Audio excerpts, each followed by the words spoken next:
ఒక్కసారి కొమ్మూరి గోల్డ్ కి కాల్ చేయండి. తాకట్లో ఉన్న మీ బంగారాన్ని విడిపించి మార్కెట్ ప్రైస్ కి వాళ్ళు కొనుక్కుని మిగతా డబ్బులు మీకు ఇచ్చేస్తారు.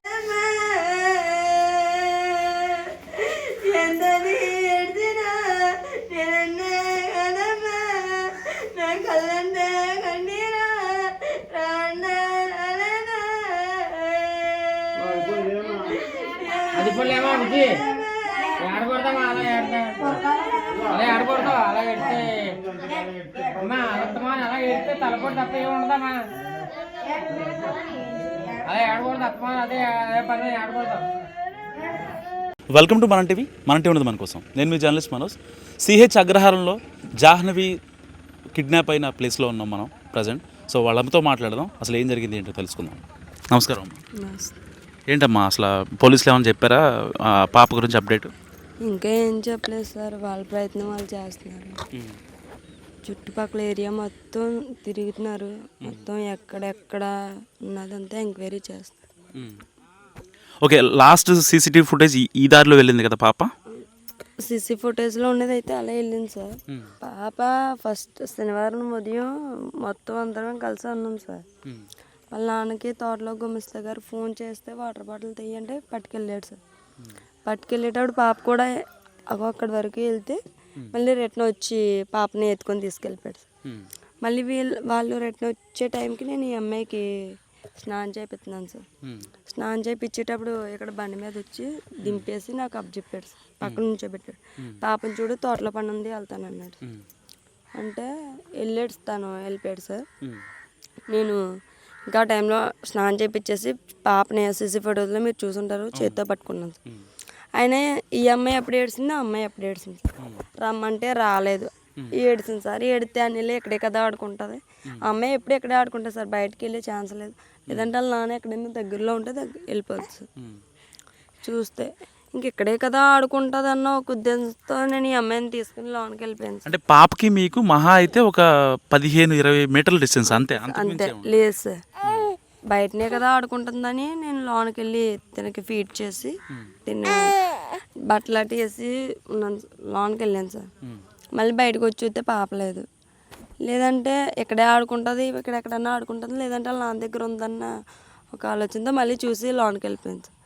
లోనికి వెళ్ళిపోతే ఒక కొంచెం గ్యాప్ అంటే టైం అయితే ఎగ్జాక్ట్గా నాకు తెలియదు, కొంచెం గ్యాప్లో కూర్చున్నాను. కొన్నంటే ఒక ఆయన అక్కడ మా అమ్మాయిని కుక్కని చూసాడంట సార్. చూసిన తర్వాత ఆ అమ్మాయి దగ్గరికి వెళ్తే కుక్క అరిసిందంట. ఎన్ని రోజుల తర్వాత పాప? ఆ రోజే శనివారం అప్పుడే మిస్ అయిన అరగంట కూడా పట్టదు సార్, పావు గంట. ఎక్కడ చూసారంట? అక్కడ సార్ ఆ కొండ చివరి, ఆ కొండ ఈ పావుమెల దాటకు సంబంధించింది ఆ వారం సార్. అతను అక్కడ ఏం చేస్తున్నాడు అప్పుడు? ఏమో సార్ ఏం చేస్తున్నారు అన్నది మనకు తెలియదు. కొంతమంది మీకు తెలిసిన అతను? నాకైతే తెలుసు సార్. మీ ఆయనకి తెలుసు అంత సార్. ఎలాగని కుక్క వెళ్ళనివ్వకపోతే ఊళ్ళోకి వెళ్ళి వేరొక అబ్బాయితో చెప్తే ఆ అబ్బాయిని ఎదుక్కుంటూ వచ్చి నాతో చెప్పాడు సార్, మీ పాప ఏదని అడిగాడు సార్. పాప లేదని వాళ్ళ నాన్న దగ్గర ఉందని చెప్పాను సార్. ఒకసారి ఫోన్ చేసి కనుక్కోండి, లేదని నువ్వు చెయ్యి బ్యాలెన్స్ లేదని చెప్తే వాళ్ళ ఫోన్తోనే చేసిన తర్వాత లేదా వాళ్ళ అమ్మ దగ్గర ఉందని మా ఆయనగారు అన్నారు సార్. అన్న తర్వాత నా దగ్గర ఉందని తను అనుకున్నాడు, తన దగ్గర ఉందని నేను అనుకున్నాను. లేదనేసరికి తను కూడా అక్కడ షెడ్ ఉంది కదా సార్, ఆ టైం ఫోన్ చేసే టైంకి అక్కడ ఉన్నాడు సార్. వెంటనే వచ్చేసి నెదకడం స్టార్ట్, ఈ అమ్మాయిని ఉయ్యాలు వేసి నెదకడం స్టార్ట్ చేసింది సార్. ఎక్కడా కనిపించలేదు. వెంటనే బోరుబావిలో ఒకవేళ ఎక్కడైనా ఉండిపోయింది సోషల్ మీడియాలో చూస్తున్నాం, వెళ్ళి చూసాను సార్. యాస్టీస్గా ఎలా ఉన్నాయి, ఇదివరకు ఎలా ఉన్నాయో అలాగ ఉన్నాయి సార్. మేమేమనుకున్నామంటే ఎక్కడైనా తిరిగిన దాని మీద ఏడ్చి ఎక్కడైనా నిద్రైపోయిందో లేదా కొలు తిరిగి పడిపోయిందో అని నెతకడం స్టార్ట్ చేసింది. మధ్యాహ్నం వర్షం వచ్చింది సార్, చాలాసేపు వచ్చింది. అయినా కూడా వర్షాన్ని కూడా నెతుకాం, ఊళ్ళో వాళ్ళు కూడా వచ్చారు నెతికారు. అయినా సరే కనిపించలేదు సార్. కనిపించకపోవడంతో ఇంకా నైట్ అయిపోయింది సార్. నైట్ అయిపోతే డిపార్ట్మెంట్కి చెప్తే వెంటనే రెస్పాన్స్ ఇచ్చారు సార్. రెస్పాన్స్ ఇచ్చిన తర్వాత అప్పుడు డ్రోన్లని పోలీస్ డాగ్లని వెంటనే ఓకే. పాప తప్పింది 11:30 11:50 నా దగ్గర దింపాడు సార్ మా ఆయన గారు. మళ్ళీ వాళ్ళు వచ్చి చెప్పే టైం 12:20 సార్. 12:20 మ్యాక్సిమం ఈ గ్యాప్లో 30 నుంచి 35 నిమిషాల్లో జరిగిపోయింది సార్ ఇదంతా. మరి ఏం జరిగింది ఏంటన్నది ఇప్పటికీ కూడా తెలియలేదు.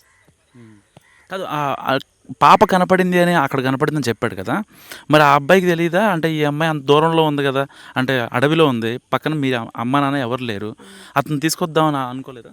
పాప దగ్గరికి వెళ్తే కుక్క అరిసింది అన్నాడండి సార్. కుక్క అరిసింది వెళ్ళం లేదు అని అన్నాడండి సార్. మరి అక్కడ వరకు అయితే పాప వెళ్ళడానికి పాప అంతటా అదే కదా. ఇక్కడ నుంచి అక్కడికి వెళ్ళదు ఎప్పుడు కూడా, ఎప్పుడు పాప వెళ్ళలేదు. అక్కడ దాకా ఇంకా డిసప్పియర్ కదా. అలాగ మరి ఎక్కడి నుంచి అంత దూరం వెళ్ళిపోయిందంటే మనం నమ్మలేము, కొంచెం నమ్మడానికి ఇబ్బంది. మరి అలాగని వాళ్ళు చూసింది ఎంతవరకు రైటో ఎంతవరకు రాంగో మనం చూడలేదు కాబట్టి మనం అనడానికి సరిపోలేము సార్. ఓకే, మీ మీద వచ్చే బ్యాడ్ కామెంట్స్, మీరే పిల్లల్ని కొంచెం నెగ్లిజెన్స్తో ఉన్నారు, కనీసం జాహ్నవి వాళ్ళ అమ్మ ఏడవట్లేదు అనేవి మీ మీద వచ్చే ఎలిగేషన్స్. సార్ కెమెరా ముందు నేను ఏడాలంటే ఎంత నేర్చింది సార్. ఈ 11 రోజులు అవుతుంది సార్. ఈ రోజుకి 11 రోజుల నుంచి ఓన్లీ కెమెరా ముందంగా ఏడితే ఏడ్చినట్టు కాదు సార్. సార్ మీరు వెళ్ళిపోయాక నా సిచ్యువేషన్ ఏంటి, నా పరిస్థితి ఏంటని ఒక్కరోజు ఇక్కడ ఉండి చూడండి సార్. నేను ఏం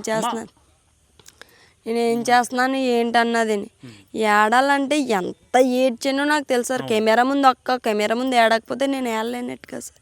కళ్ళల్లో వాటర్ కూడా రావట్లేదు. మీతో మనసులో బాధ ఉంది. ఆ బాధని ఎలా చూపించాలో ఎవరితో చెప్పాలో కూడా, ఎవరితో చెప్తే పాపను ఎవరైనా తీసుకొస్తారా అన్న అస్సలు అర్థం కావలేదు సార్. నేను ఏడుద్దామన్నా కళ్ళ నీళ్ళు రావట్లేదు. గుండు బరువు అయిపోయింది సార్. ఎలా అంటే ఏదైనా జరుగుతుందా, హార్ట్కి ఏమైనా పట్టేసినట్టు అయిపోతుంది సార్ హార్ట్. అలాంటి సిచ్యువేషన్లో కూడా బ్యాడ్ కామెంట్లో తల్లి ఏదో చేసేసింది, తల్లి ఆడట్లేదు, తల్లి నిర్లక్ష్యం వల్ల. అంటే నిర్లక్ష్యం ఏమో సార్, రోజు ఉదయం లేస్తే సాయంత్రం పడుకునేంత వరకు జరిగేది అదే. అక్కడే ఆడుకుంటుంది, ఇక్కడికి వస్తుంది, ఇంతవరకు ఆడుకుంటుంది, మళ్ళీ అలా వెళ్తుంది, అక్కడ ఈ చుట్టుపక్కలే ఆడుకుంటుంది సార్. ఎప్పట్లానే ఆడుకుంటుంది కదా అనుకున్నాను, కానీ ఎంతవరకు జరుగుతుందని ఎవరైనా ముందే ఊహించుకోలేరు కదా సార్. అసలు ఎప్పుడైనా పాప అంటే మీకు ఒంటరిగా వదిలిపెట్టి లేదు సార్, ఇక్కడ వరకు వస్తుంది అంతే సార్. అదైనా కుక్కతో ఆడుకుంటుంది సార్, లేదంటే ఒక్కరితే రాదు. ఇక ఊళ్ళో వాళ్ళ పిల్లలతో కానీ ఆడుకోవటం కానీ లేరు సార్ ఈ చుట్టుపక్కల. పోనీ ఎవరైనా మనకు అనుమానంగా కనిపించినా, ఎవరైనా ఏమైనా జంతువులు వచ్చినా మనకి ఎంతో కొంత భయం ఉంటుంది సార్. రోజు జరిగేది అదే, అక్కడే ఆడుకుంటుంది. ఎక్కువ పిల్లలు చెట్టు కిందే ఆడుకుంటుంది సార్. ఆ పిల్లకి ఏదైనా పెట్టినా, ఫుడ్ ఏమైనా పెట్టినా, పాపలు ఏమైనా పెట్టినా ఇక్కడికే తెచ్చి ఆడుకుంటుంది సార్. ఇక్కడికే తెచ్చి తింటుంది. ఈ పిల్లకి కలిపిన పాలు చెట్టు కింద తెచ్చేసి చెట్టు మోదలను కూర్చొని అది ఈ చుట్టుపక్కల ఎక్కడన్నా కూర్చొని తాగేసి మళ్ళీ డబ్బా తెచ్చి నాకు ఇస్తుంది సార్, పాల డబ్బా. అలాంటిది రోజు అదిగా జరుగుతుంది అనుకున్నాను, కానీ ఇంతవరకు వస్తుంది అని అనుకోలేదు సార్. ఒకవేళ వాళ్ళు కామెంట్స్ ఎవరైతే పెడుతున్నారో బెడ్ కామెంట్స్, వాళ్ళన్న దాని మీద ఆలోచిస్తే మేము ఏదైనా చేసేసుకుంటే ఇలా ఉంటే పాటికి మేము ఎంత ఇన్వెస్టిగేషన్లో వెంటనే పోలీస్ డాగులు వచ్చాయి, కెమెరాలు వచ్చాయి, వెంటనే మేము తెలిసిపోతాం కదా సార్. మాకు భయం ఉంటుంది కదా. ఏది రాష్ట్ర వ్యాప్తంగా తిరుగుతుంది మా కేసు. ఇంత గాలింపులో మా నుండి ఇంత క్లూ అన్న దొరుకుతుంది సార్, దొరుకుతుంది కదా సార్. మరి అలాంటిది కామెంట్లు పెట్టేవాళ్ళు వాళ్ళు ఆలోచించుకోవాలి సార్.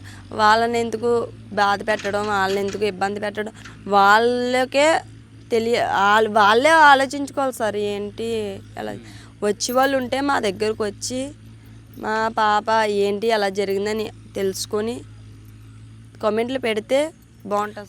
కష్టాలు ఉన్న వాళ్ళకి కొంచెం సహాయం చేసేలా ఉండాలి తప్ప ఒక మాట అని దెప్పడం నా నిర్లక్ష్యమే అనుకోవచ్చు. ఇది వరకు పాప మమ్మల్ని వదిలేసి వెళ్ళిపోవడం కానీ, మమ్మల్ని మిస్ అవ్వడం కానీ జరిగితే నిజంగా నా నిర్లక్ష్యమే. ఎప్పుడు జరిగింది ఇదే, బాగా కావాలని కన్న తల్లి వదిలేసింది అని అనుకోవచ్చు. ఇది వరకు కుక్కలు, నక్కలు, పందులు, అలా మనుషులు రావడం అలాంటివి ఏం జరగలేదు సార్. ఉదయం లేచినంత వరకు సాయంత్రం పడుకునేంత వరకు అక్కడే ఆడుకుంటుంది. ఎప్పట్లానే ఆడుకుంటుంది అనుకున్నాను, కానీ ఇంతవరకు జరుగుతుందని నేను అనుకోలేదు సార్. ఇందాక మీ అత్తగారితో మాట్లాడినప్పుడు ఇదే తోటలో మీరు 24 ఏళ్ళుగా ఉంటున్నారని చెప్తున్నారు కదా. ఇన్నేళ్లలో అంటే ఏదన్నా క్రూరమృగాలు, మనల్ని దాడి చేసే యానిమల్స్ ఇక్కడ మీరు చూసినట్టు ఏమన్నా గుర్తుందా మీకు? సార్ మా ఇంటి దగ్గర ఎవరున్నా లేకపోయినా నైట్ టైం ఎంత తోటలో కూడా నేను ఒక్కదాన్నే ఉండేదాన్ని సార్, పిల్లలు తీసుకొని. నైట్ టైం 12 అవని 1 గంట అవని అవసరానికి నైట్ మా హస్బెండ్ రాకపోతే నేను ఒక్కదాన్నే ఉన్న రోజులు కూడా ఉన్నాయి సార్. అలాంటప్పుడే భయం లేదు సార్. పట్టబాగలో ఏం భయం ఉంటుంది సార్. ఎప్పుడు అలవాటు అయిపోయిన వాళ్ళకి ఇంక భయం ఏముంటుంది సార్. ఎప్పట్లానే అనుకున్నాను, కానీ ఎంతవరకు జరుగుతుంది అని ఎక్స్పెక్ట్ చేయలేదు సార్ నేనైతే. ఓకే, అంటే మీరేమనుకుంటున్నారు అసలు? ఇప్పుడు మీ పాప కిడ్నాప్ అయింది, సో కొద్ది రోజులు బట్టి దర్యాప్తు జరుగుతుంది, డ్రోన్ కెమెరాలని స్నిఫర్ డాగ్స్ని అన్నీ మొత్తం రెస్క్యూ చేశారు, అడవిలో లేదని ఫిక్స్ అయిపోయింది. ఎందుకంటే అనకూడదు, ఒకవేళ ఏదైనా జరగరాంది జరిగితే మీకు స్మెల్ వచ్చింది ఈజీగా, ఎందుకంటే ఇక్కడ అంత డిస్టర్బెన్స్ ఏమి ఉండదు, ఫ్రెష్ కూడా ఎయిర్ కూడా చాలా ఫ్రెష్గా ఉంటుంది. సో ఇలాంటి నేపథ్యంలో ఎవరి మీద అనుమానం ఉందా?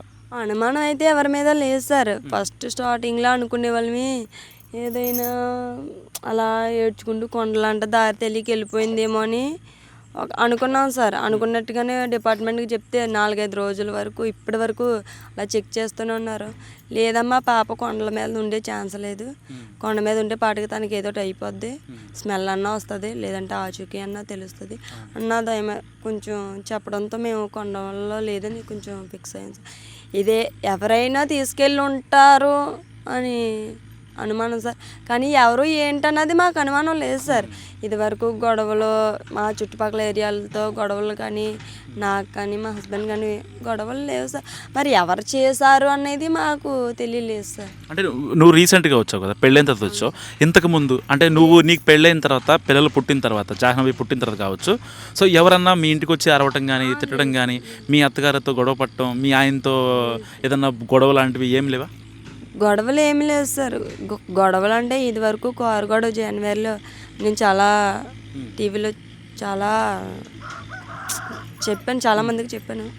జనవరిలో గొడవలు జరిగాయి, చిన్న కార్ ఇష్యూ జరిగింది, అది ఒకటే జరిగింది సార్. మా తెలిసినంత వరకు, ఇంకా తెలిసినా తెలియకపోయినా మా హస్బెండ్కి ఏం జరిగింది చిన్న జరిగిందో నాతో చెప్తాడు సార్. ఇంకా మాకు జరిగింది ఇద్దరికి జరిగిందంటే ఆ కారు గొడవ ఒకటే సార్. ఇంకా వాళ్ళ మీద కూడా చెప్పాను సార్. వాళ్ళ అటు సైడ్ నుంచి కూడా ఇన్వెస్టిగేషన్ మొదలెడుతున్నారు, కానీ ఆచూకీ తెలియలేదు. ఇంకా గొడవలు అంటూ అనుమానాలు అంటూ ఎవరి మీద లేవు సార్. ఎవరైనా కావాలని చేశారో బయట వాళ్ళు చేశారో ఎవరు చేశారో తెలియలేదు సార్. ఇటు ఏరియాలో జీడి తోటలు ఎక్కువ కదా, సో జీడి పిక్కలు ఎరుకునే వాళ్ళు వచ్చిన రోజునే సరిగ్గా, ఎందుకంటే ఇన్ని రోజులు బట్టి వాళ్ళు రాలేదు, సో వాళ్ళు వచ్చిన రోజే జాహ్నవి మిస్ అయింది. సో అంటే వాళ్ళు ఎవరన్నా కావాలని వాంటెడ్గా ఒకే పాప ఉన్నాయి, కానీ ఎవరెవరు వస్తారో ఎవరు రారో తెలియదు సార్. అంటే ఎక్కడి నుంచో ఏరుకునే వాళ్ళు వస్తారు కదా, బయట చిన్న చిన్న ఊర్ల నుంచి తండాల నుంచి వాళ్ళు వస్తారు కదా, వాళ్ళు ఏమన్నా కిడ్నాప్ చేసే అవకాశం ఉంది అనుకోవచ్చా? అంటే ఎందుకంటే మీ ఫ్యామిలీతో మీకు ఊళ్ళోకి ఎలాంటి గొడవలు లేవంటున్నారు కాబట్టి ఎవరన్నా అంటే పాప చూడటానికి బాగుంది, సో చిన్నపిల్ల ఏమో సార్, నాకు అంత అనుమానం పడ్డానికి మనం ఆలోచించుకోవడానికి లేదు సార్. మనం అనేలేం కదా, ఇక్కడి నుంచి అక్కడ వరకు ఎలా వెళ్ళిపోయింది, ఒకవేళ వెళ్ళిపోతే ఏమైంది అన్న ఆలోచన తప్ప అలాగని జీడి తోటలో జీడి పిక్కలో ఏరుకోవడానికి వచ్చిన వాళ్ళు తోటలోకి ఎప్పుడూ రాలేదు సార్. ఇంతమంది జీడి తోటలు ఉన్నాయి కానీ ఎప్పుడు తోటలంటే రావడం చేయడం లేదు సార్. మరి ఏం జరిగిందన్నది తెలియలేదు సార్. మీరేమవుతారమ్మా ఆ అమ్మాయికి? మేనత్ అవుతారు. ఓకే, అంటే ఏంటి అసలు మీరేం అబ్జర్వ్ చేశారు ఇన్ని రోజులుగా 9 రోజులుగా? పాప దొరుకుతుందని అనుకున్నాం సార్ ఇప్పటి వరకును. పాప ఏక్యూ కూడా దొరకలేదు సార్. ఓకే, అంటే చాలామంది మీ ఫ్యామిలీ పైన మీరే నెగ్లిజెన్స్ అని చెప్పి మాట్లాడుతున్నారు. కామెంట్లు మాత్రం చాలా దారుణంగా పెడుతున్నారు సార్. వాళ్ళకి నచ్చినట్టు వాళ్ళు పెడుతున్నారు. అదే తల్లి తండ్రి చేసుకుంటే ఇంతవరకు బాధపడరు ఏడరు కదా సార్. ఫ్యామిలీతో పాటు ఇక్కడ ఎలా ఉన్నది, ఎవరు తీసుకెళ్ళిపోయారు, ఎలా జరిగింది అన్నది మాకు తెలుసు సార్. బాధపడే వాళ్ళకే తెలుస్తుంది సార్ ఆ బాధ. ఫ్యామిలీ మా వదినకి మా అన్నయ్యని వాళ్ళ మీద అనుమానం పెట్టి కామెంట్లు పెడుతున్నారు. వాళ్ళు చేసుకుంటే వాళ్ళు అంతలా ఏడరు కదా సార్. మా వదిన హెల్త్ కూడా బాగోలేదు సార్. బాగోపోయినా ఆ పాప కోసమే ఏడుస్తూ చిన్న పాపను కూడా పట్టించుకోకుండా ఉండిపోతుంది సార్. కానీ ఆ అమ్మాయి మీదే ఎక్కువ అనుమానం పడి కామెంట్లు నచ్చినట్టు పెడుతున్నారు. ఇక్కడికి వచ్చి ఒకసారి చూస్తేనే కానీ తెలియదు ఆ బాధ ఏంటో. పడే వాళ్ళకే తెలుస్తుంది ఆ బాధ. నచ్చినట్టు వాళ్ళకి ఇష్టాసారంగా పెట్టుకుంటున్నారు. ఒకసారి వచ్చి చూసి పాప ఎలా మిస్ అయిందని తెలుసుకొని అప్పుడు పెడితే బాగుంటుంది. తల్లి తండ్రి మీద ఎక్కువ అనుమానం పడుతున్నారు సార్. ఆ అనుమానం ఏంటో మాకు తెలుస్తుంది. పాప ఎలా మిస్ అయింది ఏంటి, ఎలా ఇంటికాంచి ఎలా ఎవరు ఇలా ఎందుకు ఎలా జరిగింది అన్నది ఇంట్లో వాళ్ళకి తెలుస్తుంది సార్. బయట వాళ్ళు ఇలా పాప వాళ్ళ తల్లి తండ్రి మిస్ చేసేరి, వాళ్ళే ఇచ్చేసారు, ఇద్దరు పాపలను ఇచ్చేసారు, అమ్మేసారు అని ఇష్టాసరంగా పెడుతున్నారు సార్. ఆ కామెంట్లు కరెక్ట్ కాదు సార్. సో విన్నారు కదా జాహ్నవి తల్లి మాటలు. సో కావాలనే నా పైన బురద జల్లుతున్నారు, నేను ఏడవట్లేదనో లేకపోతే బాధపడట్లేదనో కొంతమంది కామెంట్స్ తనను బాధిస్తున్నాయని చెప్తున్నారు. నిజంగా ఏ కన్న తల్లి కూడా తన రక్తం పంచుకొని పుట్టిన పిల్లను, ఆ పాపను వదులుకునే ప్రసక్తి ఏ తల్లి చేయదు. నిజంగా ఆవిడ మాటలు విన్న తర్వాత సో ఈ సోషల్ మీడియాలో తల్లిదండ్రులపైన బ్యాడ్ కామెంట్స్ పెట్టేవాళ్ళు ఇకనే మారుతారని మనస్ఫూర్తిగా కోరుకుంటున్నా. కెమెరామ్యాన్ నాయుడుతో మనోజ్, మనం టీవీ, తుని.